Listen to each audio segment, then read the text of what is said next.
Snow fell in thick, muffling the broken world outside. Emma Grace pressed her small forehead against the frosted window, her breath fogging the glass.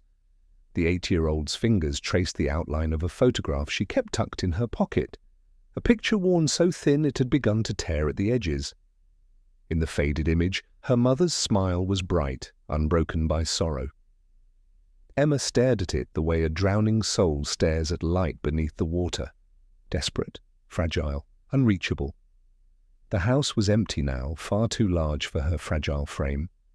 Every creak in the floorboards, every groan of the wind pressing against the shutters made her heart race. She had not heard her mother's voice for days. Hunger gnawed at her stomach, but fear was the sharper knife, slicing through every waking moment. The neighbors had vanished weeks ago. The street that once rang with laughter was now a graveyard of silence. Before we begin, let me know where you are watching from. Leave your country name in the comments below, and if you love stories about courage, loyalty, and community, be sure to subscribe so you don't miss the next stories. Outside, the storm screamed. The night before, Emma had whispered into the dark, "Please, God, send someone." She wasn't sure if anyone heard, and then, footsteps. She froze. The sound was steady, purposeful, heavy boots pressing into snow. Her heart thudded in her chest, torn between hope and terror. Through the veil of snow, a figure emerged, tall, broad-shouldered, a faded green jacket streaked with ice. Beside him moved a shadow, low and sleek, ears pricked, breath steaming like smoke in the freezing air. The man's eyes scanned the street, sharp but weary, as though he had seen too much to trust any stillness. Emma's lips parted. She recognized him. Jacob Flynn, the soldier who had lived next door before the world changed.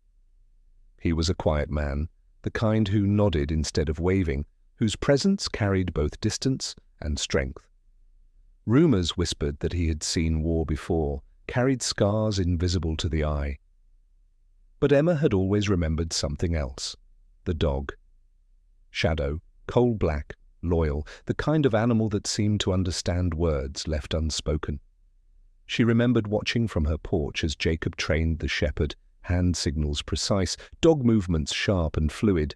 She had thought them both untouchable, carved from something unbreakable. Now they were here. Jacob spotted her small figure in the window, his jaw clenched.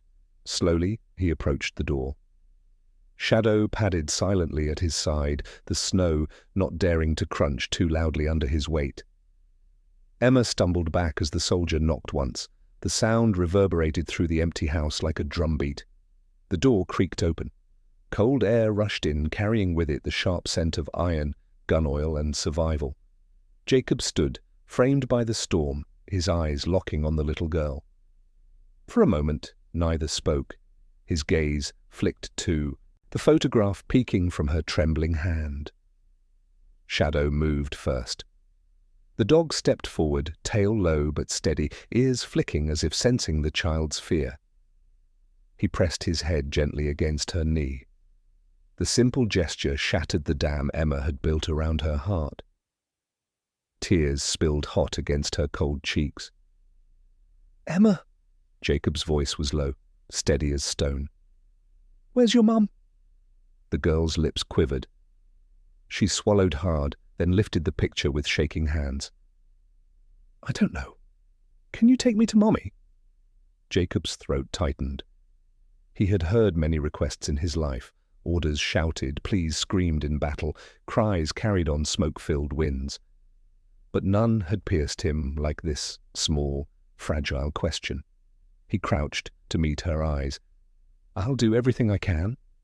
Shadow pressed closer to Emma, letting her small fingers tangle in his thick fur. For the first time in days, warmth reached her hands. Jacob scanned the room, bare cupboards, broken chair, a doll lying face down in dust. The house was no longer a home, it was a cage of despair. He exhaled slowly, then stood, shoulders squared as if preparing for a new battle. The storm outside howled louder, rattling the glass in their frames. Jacob closed the door firmly, bolting it, his instincts humming. "We can't stay here long," he muttered, half to himself. Emma clutched Shadow tighter. She didn't understand the soldier's scars, the war that lingered behind his eyes, or why he glanced at every corner as though danger hid in the shadows. She only knew that for the first time since her mother vanished, she wasn't alone. But as the wind roared, Emma thought she heard something else beneath it. Footsteps, slow and deliberate, crunching through the snow outside. Her breath caught. "Mr. Flynn," she whispered, voice trembling, "someone's out there." Jacob froze, hand tightening around the locket beneath his jacket, eyes narrowing toward the window. Shadow lifted his head, ears pricking, a low growl rumbling in his chest.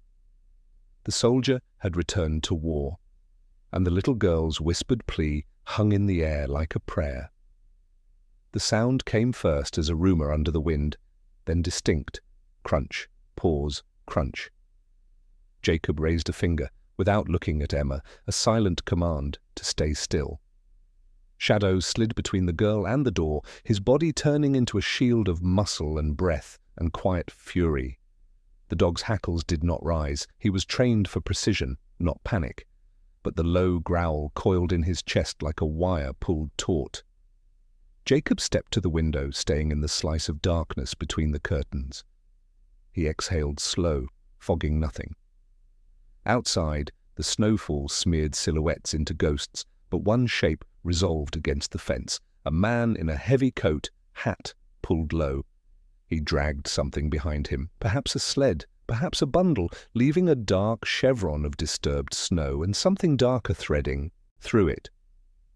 Emma heard it too. She held the photograph flat on her palm now, not clutching it, her thumb tracing the crease that split her mother's smile. Jacob's eyes flicked from the window to the uneven line of the threshold, as though measuring how quickly cold could become danger. "Back room," Jacob whispered. "Bathroom if there's a lock." Emma nodded, but her feet would not move. Shadow glanced at Jacob, then at the girl, then nudged her knee, one firm push. She blinked, startled, then understood. The dog would guide her, the soldier would hold the door between them and the storm. They moved. Floorboards ticked beneath the weight of fear. In the hallway, Emma reached to steady herself on a framed picture hanging crookedly. Her mother in summer, holding Emma as a baby. The glass was cracked, the break bisecting two smiles. For a moment, the world blurred, and Emma's breath hitched, not from terror, but from the ache of remembering warmth. Jacob passed the kitchen doorway and paused. Instinct made him catalogue in an instant. 2 mugs stacked upside down, dust tracing their lips, a blue dish towel stiff with old soap, cupboard doors ajar, their shelves skeletal. On the table, a small locket lay open, the cheap kind sold at fairs. He recognized it because he had the twin of it pressed against his chest, a joke gift his buddy had forced him to buy on leave. "For luck, Flynn. Humour me." Inside his was a square of paper with the words "Come home" scrawled by a hand that had once waited for him and didn't anymore. He closed a fist over his own locket, a reflex he had no time to analyze. The footsteps reached the porch, a soft tap against the door, then the long sigh of wood as weight leaned into it. Shadow's ears locked forward. Emma's heartbeat found a rhythm against the ceramic sink, both too fast and too loud to be useful. Jacob moved like breath. He took position at the edge of the entryway, where he could see the knob and the window, but remained invisible from outside. "Anybody home?" The voice came muffled through the storm. It wasn't loud, that was worse. Men who whispered at doors when the world had turned to ice rarely brought help. Jacob didn't answer. He let silence speak its own measures. "Cold night to be alone," the voice tried again. Knuckles rapped, 2 knocks, patient as teeth. "Just looking for a little trade." Trade. Jacob had seen the word repurposed in the ruins of villages, food for blankets, lies for entry, cruelty for anything that could be carried. The man at the door shifted, testing weight. The hinge gave a sound like a whimper. Jacob reached into his jacket and palmed a small flashlight. He didn't flick it on, he held it like one might hold a stone that remembers heat. With the other hand, he slid the bolt higher into its cradle. The metal complained. The voice on the other side stopped speaking. "Back door?" Jacob whispered toward the hall. Emma swallowed. "There's a cellar door in the pantry," she whispered back, words thistling through her tight throat. "But the snow's piled there." Jacob's jaw tensed. "Bathroom, lock it. If anything happens, you don't come out unless Shadow pushes the door. Understand?" Emma looked at the dog. Shadow's eyes, not amber like in films, but a color like dark tea left out, met hers. He held her gaze, then turned and touched his nose to her wrist, as if taking an oath. She nodded once, then twice more, and slipped into the bathroom with the dog, who pivoted at the threshold, one ear still on Jacob, one on everything else. The next sound was delicate and devastating, the click of the outer latch dropping. A metal tool scraped the inside of the keyhole, gentle, expert. Jacob pictured hands, cracked and numb, moving with ugly practice. He imagined the man's breath fogging the air as his mind ran its ledger of can and can't. Can I bargain? Can I force? Can I risk? The bolt trembled, the latch twisted. Jacob stepped closer, his shadow joining the doorframes. "You try that again," he said, his voice a steel wire dragged quiet across darkness, "and you'll spend the night outside." Silence. Then, "Didn't know anyone still lived here." "They don't," Jacob said. "They're under protection." A chuckle, soft as the edge of a knife. "From who? Law's gone to sleep with the rest of the town." "Not the law," Jacob said. "Me." The pause on the other side had weight. Then the footsteps retreated, 1, 2, 3, brushing down the steps across the yard. A colder sound followed, the kind that broke even the storm's voice, a shovel or metal bar sliding free, tested once against a gloved palm. The man's silhouette moved toward the side of the house. He's not leaving, Jacob thought. He's circling. He slipped down the hall. At the bathroom, Emma stood just inside the door, hands at the edge of the sink, not crying, not speaking.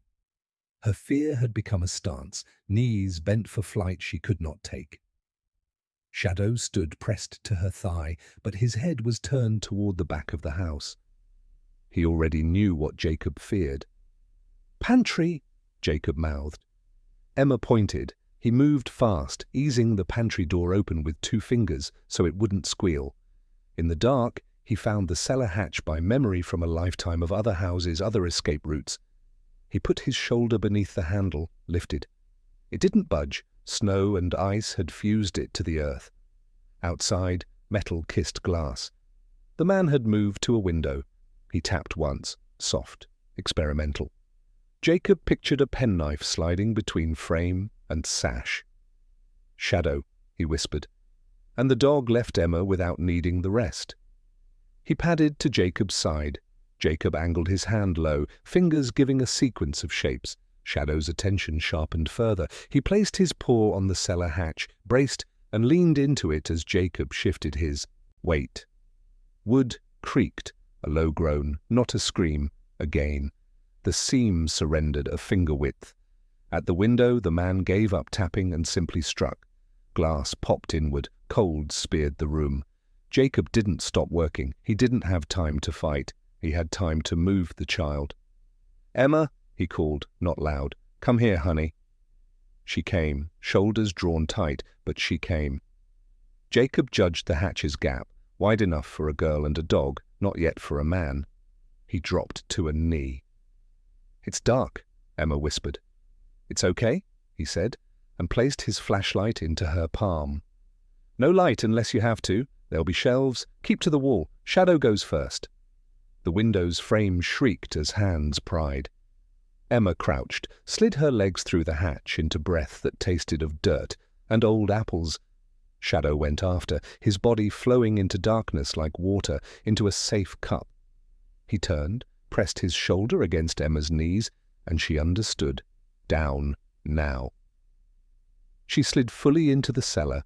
The flashlight remained dark. His fur guided her. Jacob lowered the hatch as the first gloved hand found the kitchen floor.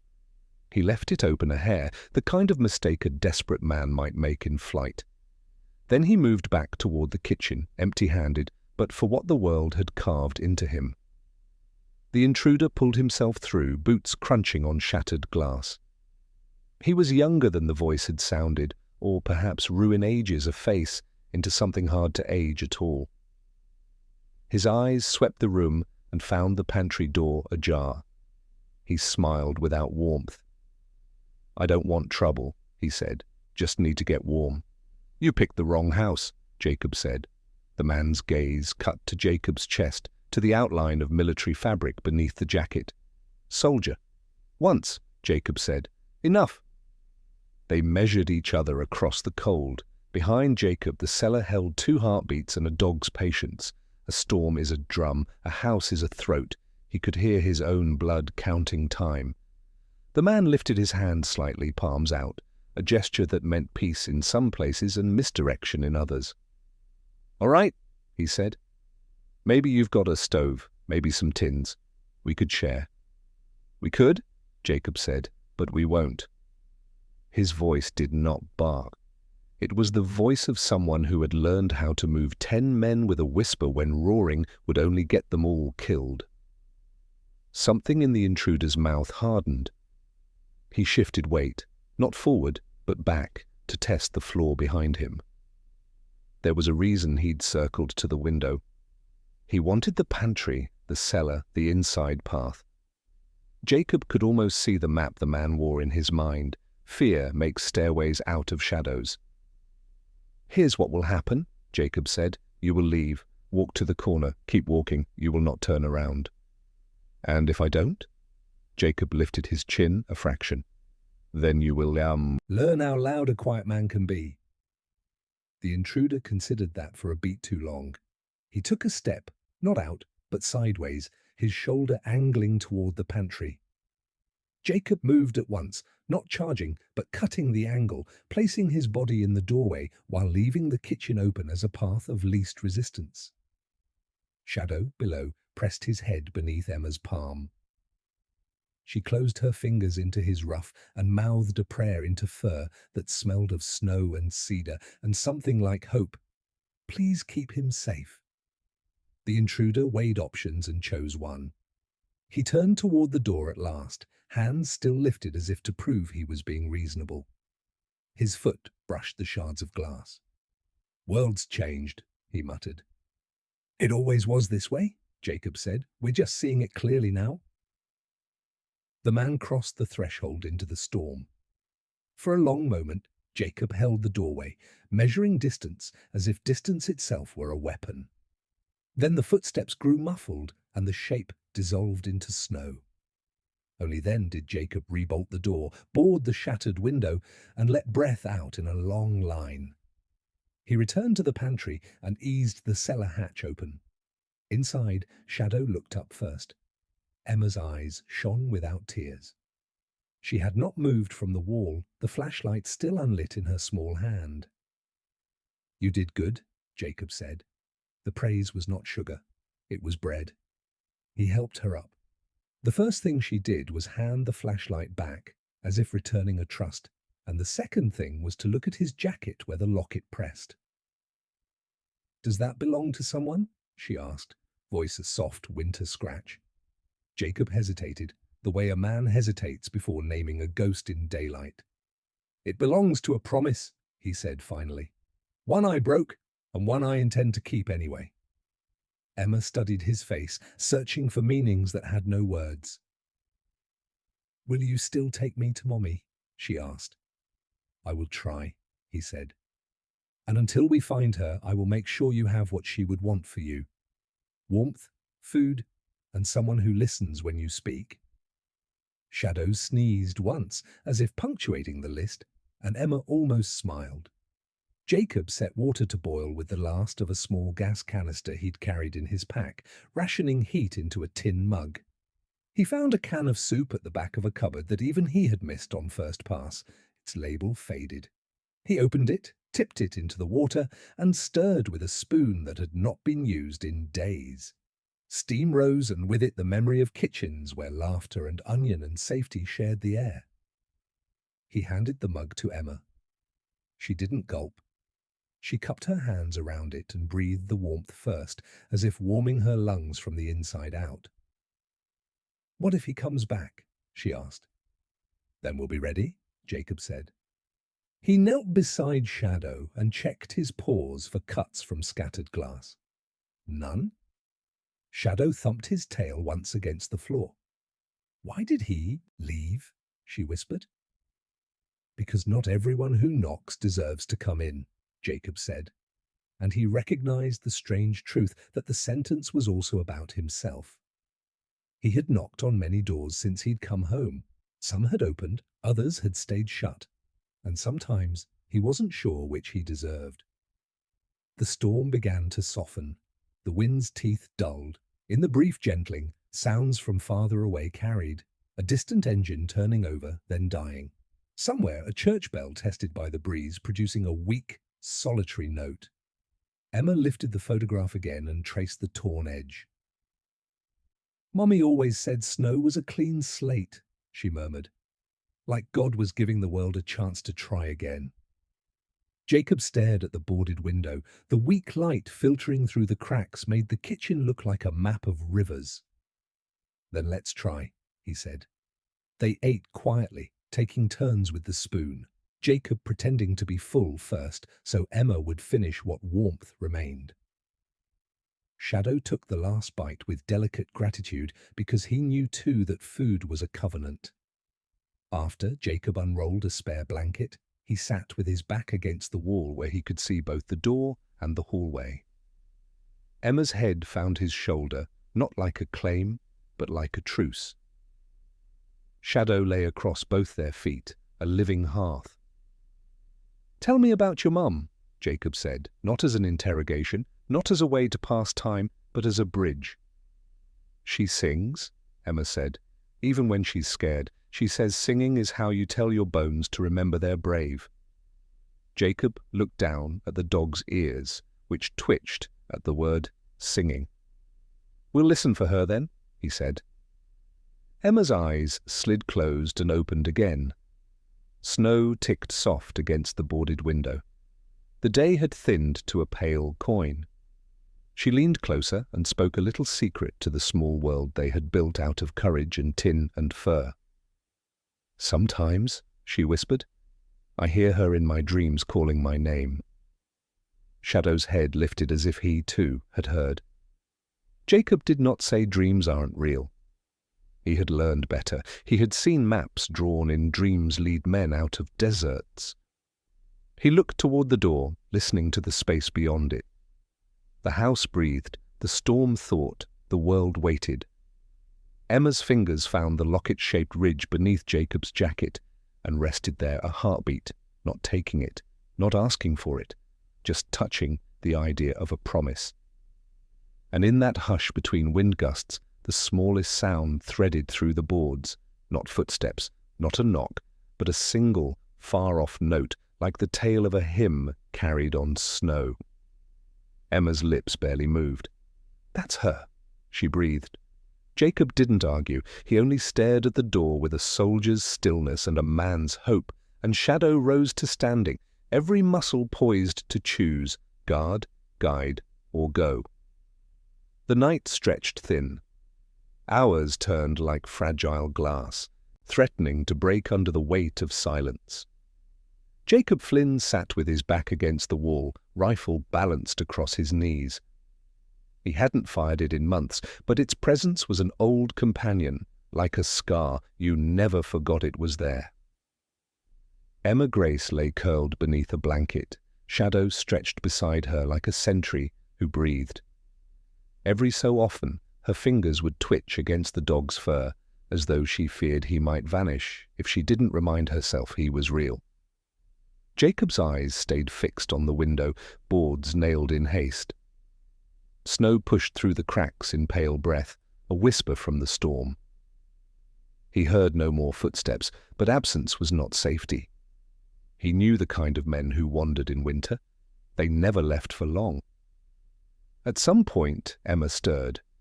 Her voice was fragile in the dark. "Do you think Mommy knows I'm waiting?" Jacob didn't turn his head. He had learned to keep his body still, his voice steady, when children asked the questions that broke men apart. "Yes," he said. "Mothers always know." "Even if she can't come?" "Especially then." Shadow lifted his head, ears tilting toward the sound of Emma's breath.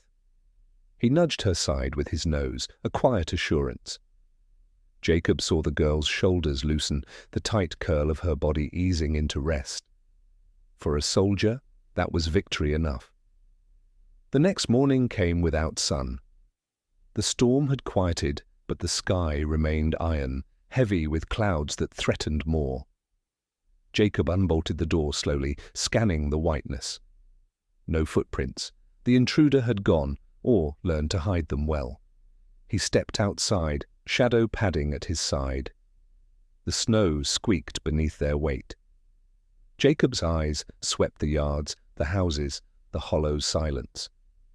He recognized the echo of villages he had patrolled long ago, the kind of silence that hummed with absence, not peace. Behind him, Emma hovered at the doorway, clutching her photograph. "Is it safe?" she asked. Jacob didn't answer right away. He crouched, pressed his gloved hand into the snow. When he lifted it, there was a stain, faint, rust-red, frozen into the crystals. Blood. He brushed it away before Emma could see. "Safe enough to move," he said. "We can't stay here." Her face crumpled. "But what if Mommy comes back and I'm gone?" Jacob exhaled slowly. This was the battle he feared most, the war between hope and reality. "If she comes back," he said, "she'll see where you went. We'll leave signs." Emma studied him, as though weighing whether a soldier's word could be trusted. Finally, she nodded. They packed what little they had. 2 cans of soup, the cracked photograph, a wool blanket. Jacob slung his rucksack over his shoulders. Shadow carried nothing but his own readiness. As they stepped into the white world, Emma's small voice cut through the silence. "Before we begin, let me know where you are watching from. Leave your country name in the comments below. And if you love stories about courage, loyalty, and community, be sure to subscribe so you don't miss the next stories."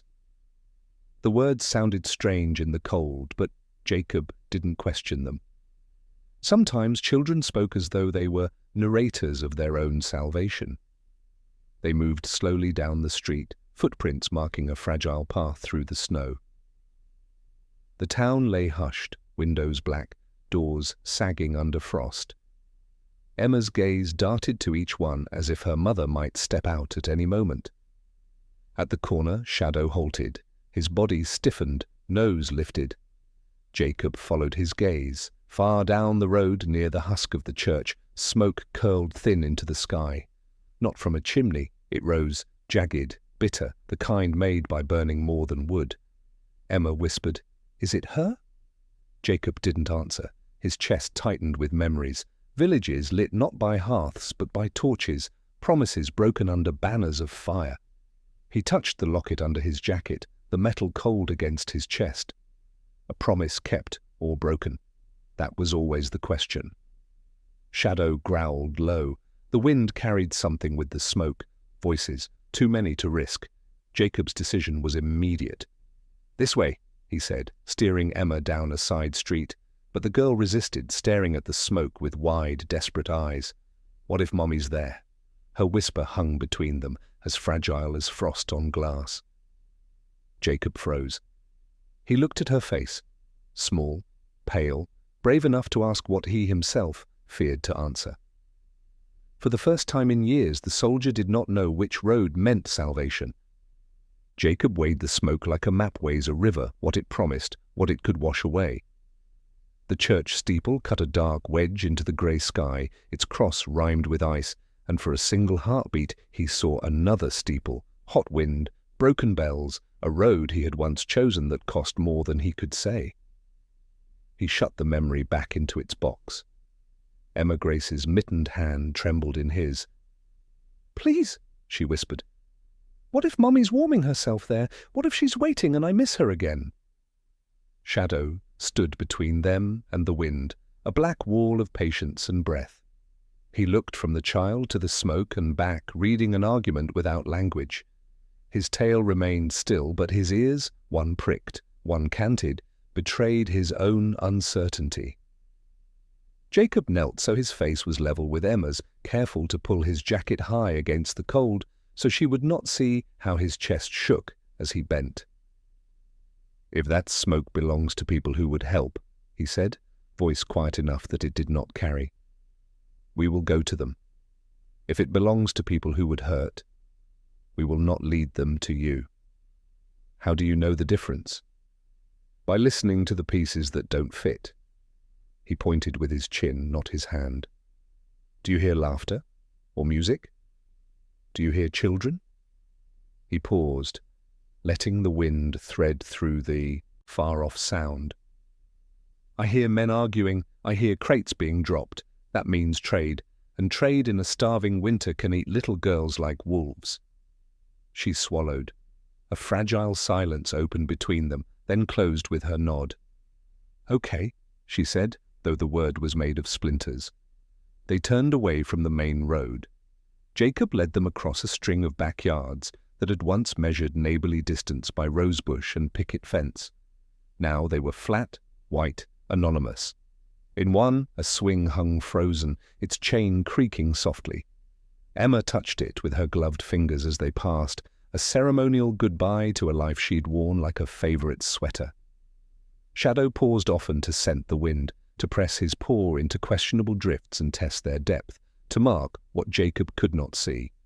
When the dog stopped dead, Jacob did too, hand flattening out in the sign to freeze that both his old squad and this small family understood. Ahead, the snow had a different texture, sunken in a ragged oval against the base of a shed. Shadow approached, nose low, tail frozen midline. He traced the oval, then looked up at Jacob and breathed out a slow warning. Jacob moved forward on the edge of his boots. A hole, small, cut clean, had been dug through the packed snow at the shed's foundation. Not a child's den, a crawl space. The prints around it were new and messy. "Inside," Jacob murmured. Emma pressed closer. "Is somebody there?" The answer arrived in a sound like paper crumpling, followed by a cough that scraped the air raw. Jacob's hand hovered reflexively where a sidearm would have ridden. His fingers found only fabric and the thin press of a locket. He exhaled, steadying himself on the fact that he had walked into worse with less. "Hello," he called softly, not loud enough to travel. "We're moving on. If you need help, say so now." Silence. Then a whisper, brittle with cold. Don't bring them, please." Jacob crouched, trying to angle his head to the opening. "Who?" "The men at the church," the voice rasped. "They take everything." Emma's eyes widened, then softened with a terrible math. "Mommy," she breathed. "No," Jacob said gently, "because lies shove you off the path you need. But someone who knows about the church." He eased his shoulder to the hole and peered in. At first he saw only the common things of shed bellies, an upturned rake, the belly of a snowblower, shelves lined with jam jars like fossilized seasons. Then his sight adjusted and found the sunken shape of a woman wrapped in a coat not meant for winter. Her hair clung to her forehead in wet strings. Beside her, two small shapes huddled under a tarp, children younger than Emma, eyes like shiny stones.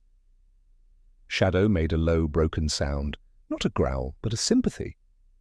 Emma instinctively reached for him and the dog leaned into her hand.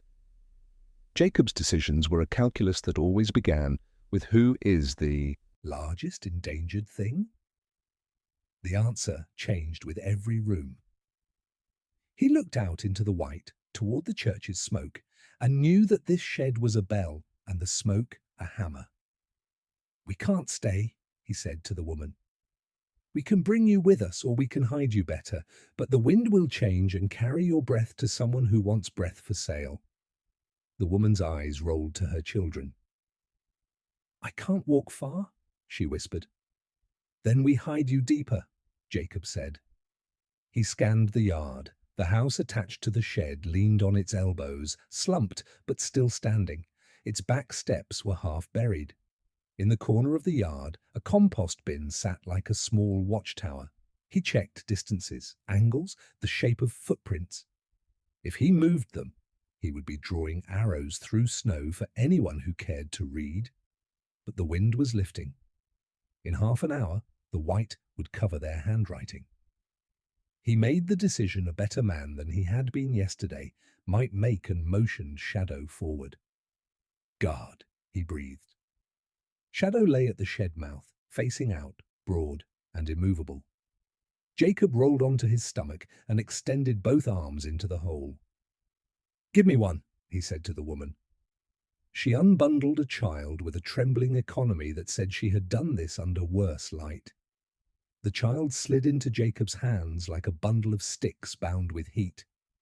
He drew him out, tucked him into the crook of his coat, and passed him to Emma. Emma held the boy like something she'd been waiting to learn.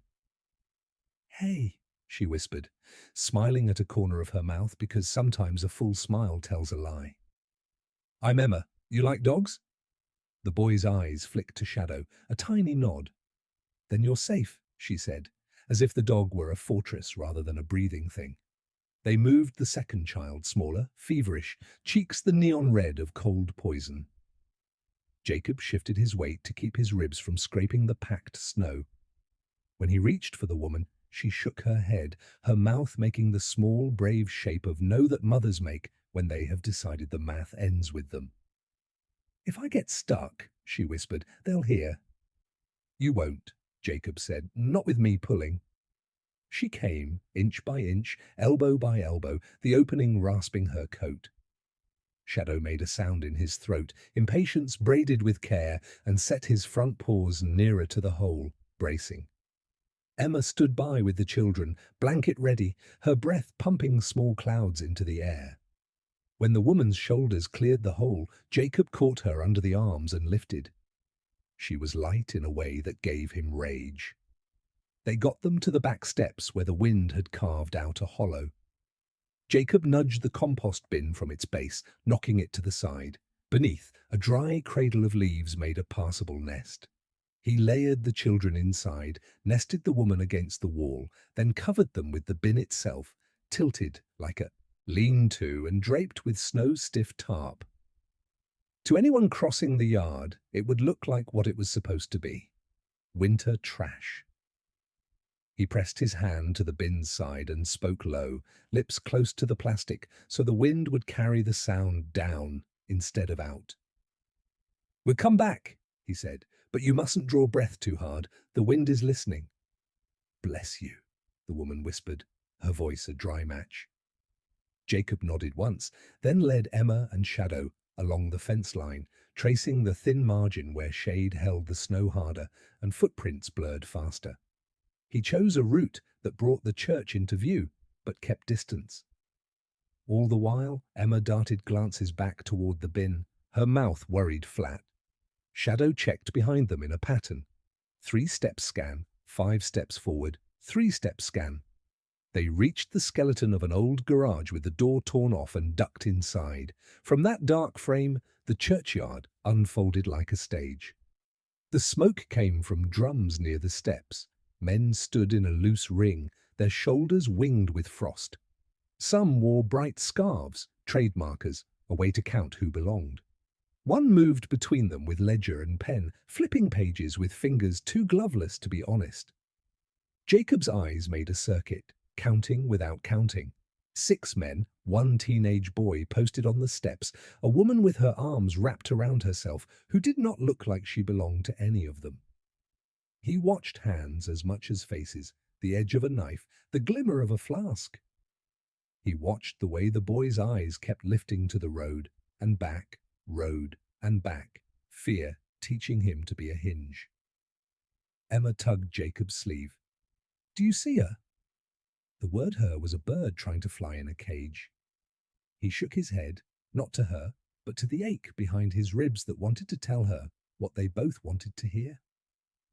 Not yet, he said. We'll listen. He set 2 fingers on Shadow's shoulder. The dog's breathing slowed, taking in the scene as if scenting a book page by page. Jacob motioned a search pattern to himself.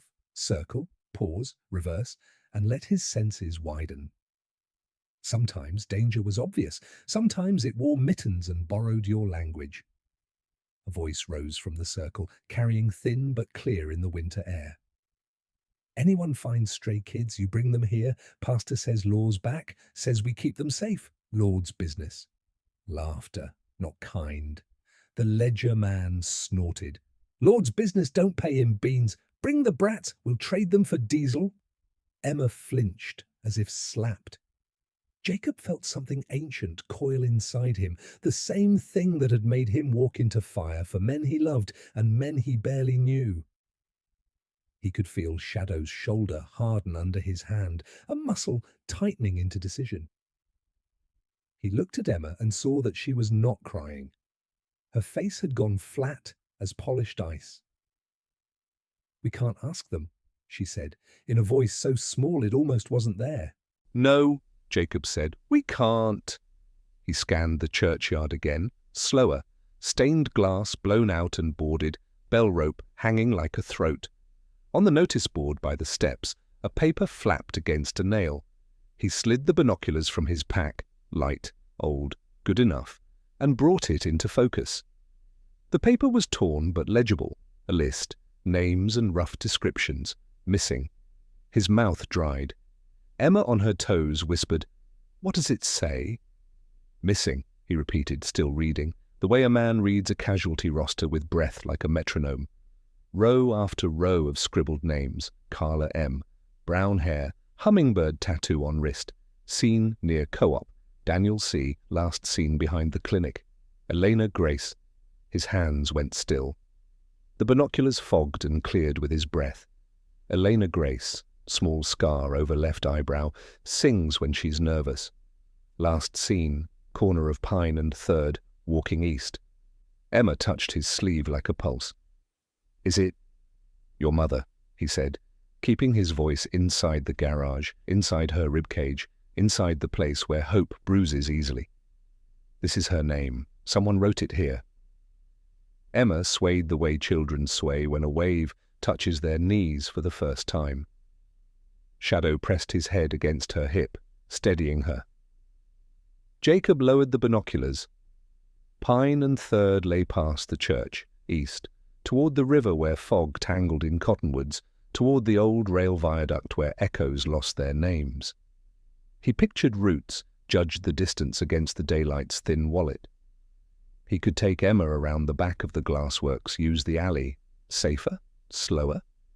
Or he could cut across the cemetery where snow over stones left treacherous pockets but nobody watched, because the living rarely watch the dead. A small wind slithered across the garage floor, lifting sawdust into little storms. Jacob looked at Emma. "We can try for it," he said. "But we go quiet, we go shadows, we do not run." She nodded once. "Will we see her?"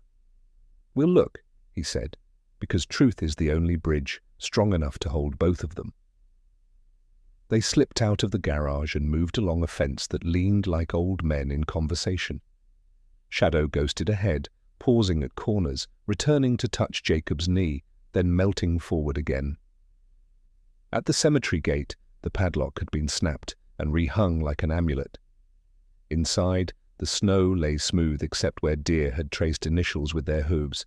They entered, and the world changed its sound. Snow softened, the air held its breath. The stones rose from the white like shoulders. Emma stopped by one that wore a hat of snow, shaped like a sleeping bird. She brushed it as they passed, a child's benediction for the unremembered. Halfway across, Shadow halted so abruptly that Emma bumped into his flank. Jacob froze. The dog's nose pointed to a cluster of birches at the far edge, their white bark banded with black like prisoners' sleeves. From within that copse, a murmur. Not wind, human. 2 shapes stepped out, the intruder from the night before, and another man with a hunting cap pulled low. They hadn't seen Jacob's trio yet.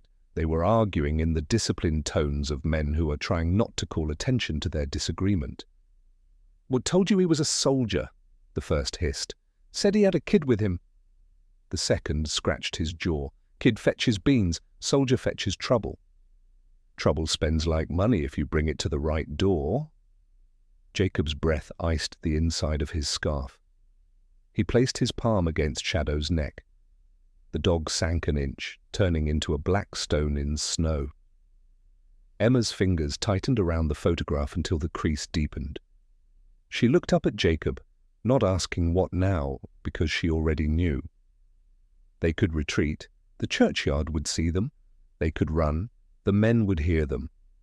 Or they could hold still and let the world decide. It decided for them. The intruder glanced across the cemetery and saw a ripple where 3 unmoving figures tried to become trees. His face changed shape, a smile without joy. He lifted his hand. From behind him, at the far corner by the angel, with a broken wing, another figure stood. Not a man from the church. A woman, hair under a knit cap, hands cupped to her mouth like she was warming a song. She looked straight at Emma. The sound that came was thinner than wind, softer than prayer, a thread pulled from the hem of a hymn. Emma's name carried on breath into winter. "Emma!" the woman called. The intruder turned, startled by the voice. The man in the cap followed his gaze, cursing. Jacob felt Emma move, every atom in her body racing toward that small sound, like iron to a magnet. "Wait," Jacob breathed, hand catching her sleeve, but the word arrived a hair too late. Emma stepped forward, whispering, "Mommy!" The woman's eyes widened in terror, not at Emma but at the men pivoting toward her. She raised her hands as if to hold back a storm she could not stop. And somewhere very close, too close, the metallic radius of a gun being charged snapped the air like a twig in winter. The metallic snap of the gun echoed through the cemetery, slicing through the white hush like a scar. Jacob's muscles coiled before thought could catch up. His hand pressed Emma back against the stone beside him, his body shielding hers. Shadow bristled, low growl building in his chest, every line of him taut with readiness. The 2 men in the birches jerked their heads toward the sound. The intruder from the night before raised his voice, mocking. "Looks like the soldier brought company." Jacob's mind ran calculations faster than his breath. 2 armed men ahead, unknown shooter near, Emma's mother, if that was her, standing exposed at the far end of the yard. Options bled thin. Emma's whisper clung to his sleeve. "It's her. I know it. Please, don't let them take her." Her voice cut deeper than any order he had ever obeyed. He leaned low, eyes locked on hers. "You stay behind this stone. Shadow will cover you. No matter what happens, you don't move until I say." The girl's face blanched, but she nodded. Shadow pressed against her side, weight steady, eyes fixed on Jacob, as if already waiting for the signal. Jacob rose halfway from cover, scanning the angles. The woman at the far corner had both hands lifted, palms trembling, her eyes darting between Emma and the men. A scar crossed her left brow, small, familiar, exactly as the notice board had described. Elena Grace. "Emma!" she cried again, her voice breaking on the name. The men lunged toward her. One grabbed her arm, yanking her forward. She struggled, but she was weak, too thin to fight long. The intruder's smile sharpened as he shoved her down to her knees. "So this is what you were hiding, soldier?" he called. "Family in the snow." Jacob stepped out, his stance not reckless but deliberate, as though every inch of his body spoke a language they understood. "Try me." "You want to live through this?" His voice was iron wrapped in frost. "You let her go." The man with the cap barked laughter. "And if we don't?" Jacob's answer came not in words, but in the way he moved his hand to his coat, brushing the locket beneath as though reminding himself who he was, then sliding his fingers toward the knife strapped inside his boot. His eyes locked on theirs, unblinking. The intruder shifted uneasily. He had seen soldiers before, He knew what came next when a man carried silence like a weapon. But before any of them moved, another sound broke the tension, distant at first, then closer. Engines. A convoy, tires crunching over frozen ground. Emma's heart seized. "Are they coming for us?" she whispered. Jacob didn't answer. His jaw tightened. Convoys in times like these rarely brought rescue. They brought collection. The men in the birches glanced toward the road, fear creeping into their faces. The one gripping Elena cursed and hauled her to her feet. "She'll fetch double if we bring her in with the others." Emma's small hands balled into fists. Her whisper burned through the cold. "Don't let them take her." Jacob closed his eyes for half a breath, as if listening to something deeper than the storm. When he opened them, the soldier in him had taken command. "Shadow," he said. The dog surged forward, a black streak across the snow, silent until the last moment when his growl erupted into a roar of motion. The men turned, too late. Emma's cry broke into the frozen air, half hope, half terror, as the world shattered into chaos. Shadow hit the first man square in the chest, knocking him backward into the snow with a force that ripped the breath from his lungs. The man screamed, his knife clattering uselessly from his hand as the dog's teeth flashed close enough to warn, not yet to tear. Shadow pinned him, every ounce of his strength pressing down, a growl vibrating deep and primal.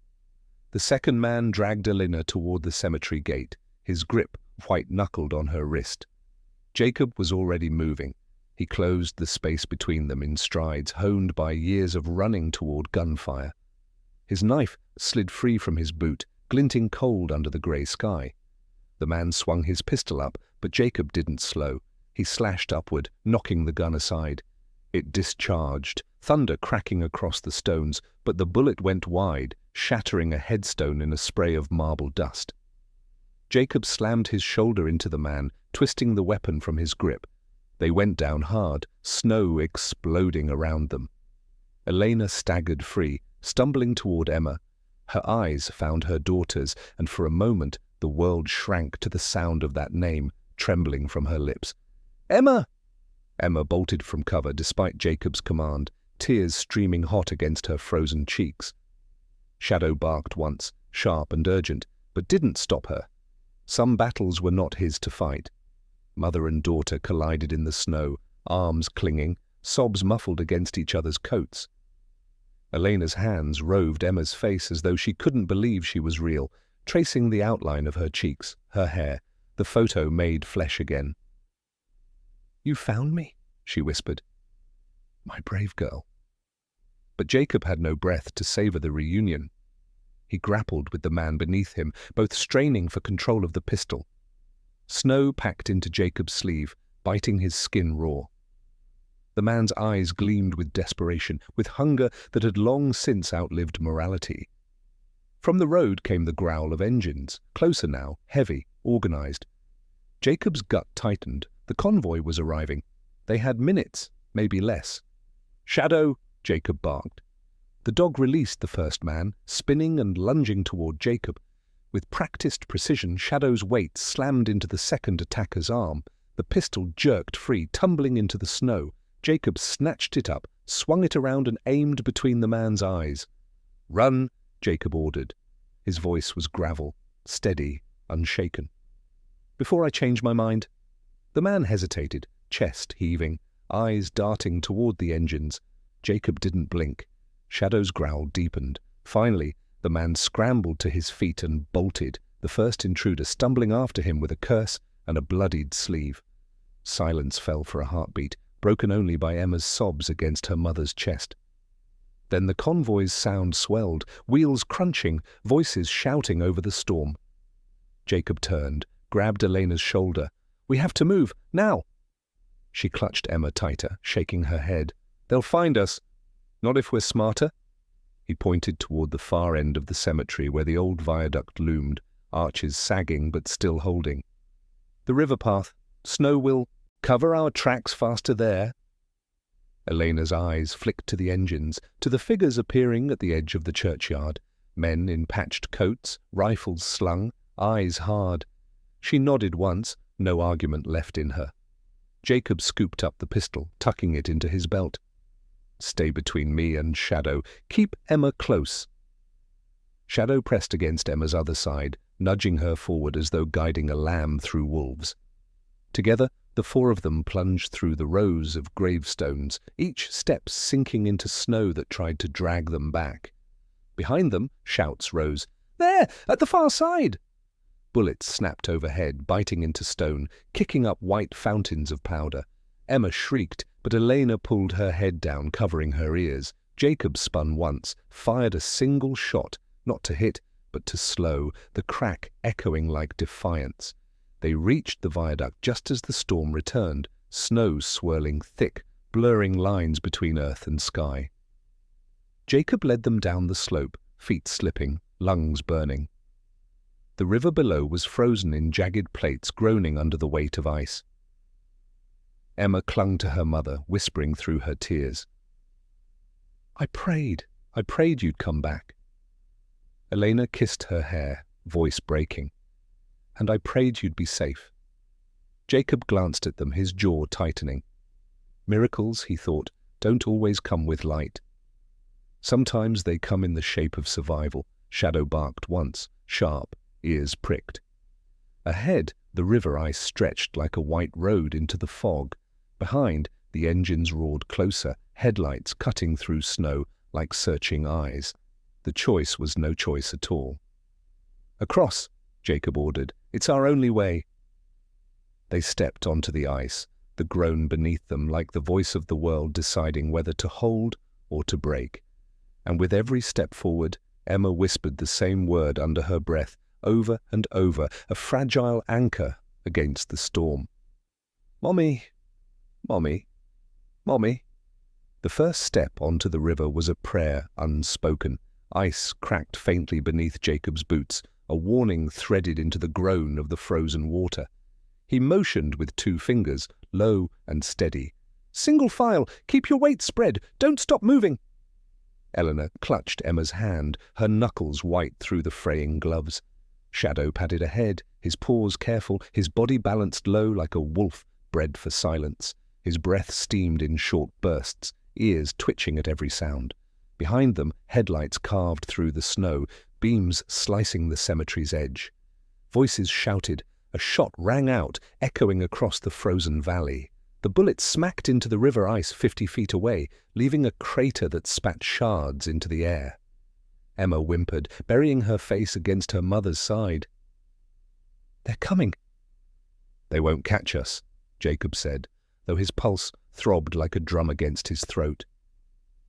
He knew how ice worked. He knew it held until it didn't. And when it failed without mercy. They moved slowly, each step measured. The wind screamed across the open span, tugging at their coats. The storm had returned in earnest now, snow veiling the headlights, softening the world into shifting shadows. It was both blessing and curse, cover from their hunters, but blindness to what lay ahead. Halfway across, Shadow stopped dead, his ears pricked. He growled, not at the convoy behind, but at the ice beneath. Jacob froze, every instinct sharpened to a knife. A crack spidered out under Shadow's paws, faint but growing. "Back?" Eleanor's voice trembled. "No time," Jacob said. "We move toward the far bank. Slow, don't look down." He took the lead, shifting his weight wide, each step like balancing on glass. The ice whined under him, but held. Elena followed, whispering prayers into Emma's hair. The little girl clutched her photograph, the crease across her mother's smile now pressed against her own tears. Behind them, the convoy had reached the riverbank. Figures spilled out, rifles raised. One man fired again, the sound shattering the storm. The bullet struck close, a puff of snow spraying into the air. "Run!" Emma cried. "No!" Jacob barked. "Running breaks it. Trust the ice." The men on the bank began to spread out, searching for a crossing point. Their voices carried through the storm. "They won't get far." "Circle them in!" Shadow whined low, nudging Jacob's leg. Ahead, the far bank rose, a jagged slope tangled with roots 10 yards away, close enough to taste, but the ice moaned louder now, a groan like something ancient, straining under too much weight. Jacob made a choice. He shoved the pistol into Elena's hands.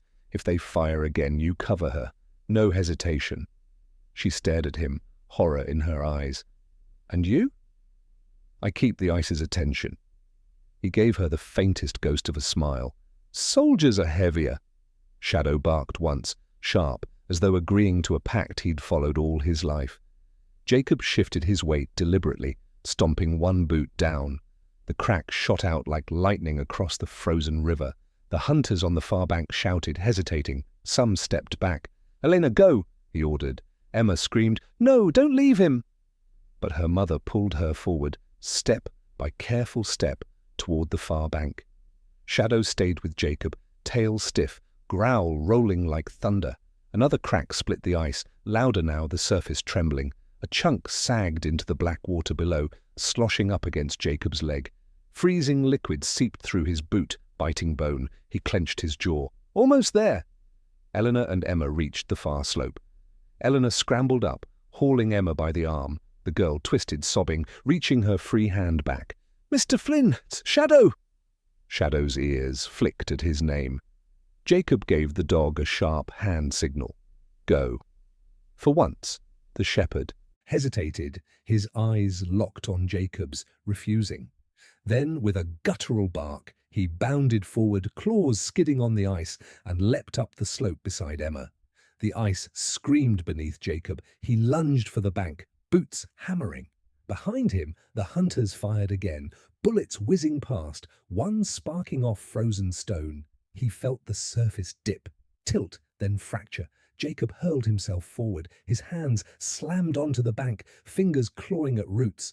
The ice behind him collapsed, roaring as water surged up, swallowing the spot where he'd stood. Emma shrieked, "No!" Shadow lunged down, teeth grabbing Jacob's coat sleeve, pulling with desperate strength. Eleanor grabbed his wrist, her arms straining. Together, dog and woman, they dragged him up as shards of ice clawed at his boots. He collapsed onto the bank, chest heaving, soaked to the knees, breath pluming in ragged bursts. Emma threw herself against him, clutching his soaked jacket. "I thought you were gone." Jacob ruffled her hair, his voice hoarse. "Takes more than ice to break me." Behind them, the convoy men cursed, unable to cross without risking the same fate. Their headlights blurred into the storm, voices fading into the white. For now, they were safe. But Jacob knew safety was only ever borrowed, never owned. He looked at Elena, at Emma, at Shadow, standing guard, with his breath steaming in the cold. And for the first time in years, he felt the faint flicker of something he'd buried deep. Not just duty, but family. They weren't out of danger yet, but they were together. And sometimes in a world carved by loss, that was the first miracle.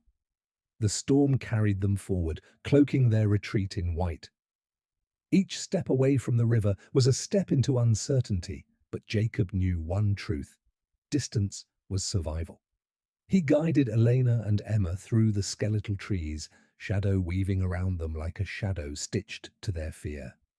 The ground sloped upward, leading toward an abandoned farmhouse. Its roof sagged, and the windows gaped hollow, but the walls still stood. Shelter, even broken, was better than open ground. Jacob raised a hand. "There," he said, voice rough. They pushed inside. The air smelled of rot and ash, but it was dry. A fireplace squatted in the corner, its bricks blackened. Jacob checked the corners first. Habit, instinct, empty, safe for now. Elena sank against the wall, cradling Emma. The girl's face was pale, but her eyes glowed with fierce relief. "I found you, Mommy," she whispered. "I didn't stop praying."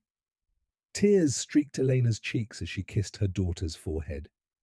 "And I didn't stop singing," she murmured, "even when it hurt." Jacob crouched by the fireplace, pulling out the last of his kindling. He struck flint to steel until sparks kissed dry bark. Flames licked upward, faint but real. Warmth trickled into the room.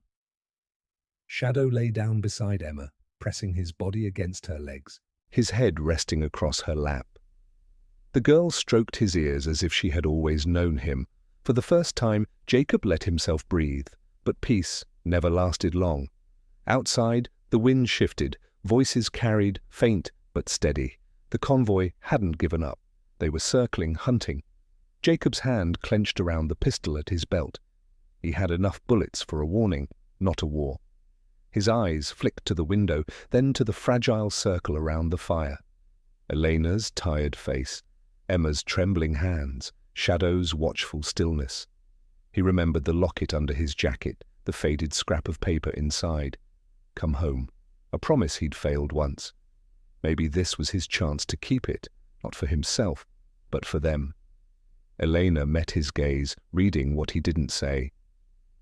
"You're not leaving us." "I'm not," Jacob said. "But if they come, I'll stand between them and you." Her voice broke. "You've carried too many battles." "And this will be the last if it needs to be," he replied, steady. Emma looked up at him, her small voice threading into the silence. "You won't let them take us?" Jacob crouched beside her, brushing damp hair from her forehead. "Not while I breathe," he said. The girl pressed the torn photograph into his hand. "Then you carry her too," she whispered, "so you won't forget who you're fighting for." The gesture pierced him deeper than any bullet could. He slid the photo into the locket's opposite side, mother and daughter side by side. A family, broken, but together again. Outside, footsteps crunched closer. The storm swirled, thinning for a moment to reveal dark figures moving between trees. Shadow rose, growl low and steady. Jacob lifted the pistol, his finger brushing the trigger. Elena held Emma tighter, whispering prayers. And then, unexpectedly, the bells of the church rang out. Not a convoy call, not a warning, a full peal, carried ragged but clear across the valley. The hunters froze, heads snapping back toward the sound. Confusion broke their line. Jacob blinked, disbelief flickering across his face. "Who rang that?" Elena's lips trembled into something like a smile. "A miracle." The men cursed, retreating toward the sound, shouting orders. Within minutes, their figures dissolved into the storm, chasing ghosts they couldn't see. Silence fell. Only the fire crackled. Emma exhaled, her voice a whisper. "God heard me." Jacob lowered the pistol, his hand shaking now that the danger had passed. He sank onto the floor beside them, the weight of survival pressing heavy but not crushing. Shadow curled at his side, resting his head on Jacob's boot. Elena looked at him, her eyes wet but certain. "You didn't just save us, you gave us back tomorrow." Jacob shook his head. "Tomorrow isn't mine to give, but I'll walk with you until you reach it." Emma leaned against him, her small hand slipping into his. "Then you're family now?" she said simply. Jacob's throat tightened. He pressed his palm around hers, the locket warm against his chest. For the first time in years, he let himself believe it, that healing wasn't forgetting the past, but building a future, together. The storm outside raged on, but inside that broken farmhouse by a fragile fire, a soldier, a mother, a little girl, and a dog found something stronger than despair: salvation, family, faith, and the miracle of a second chance.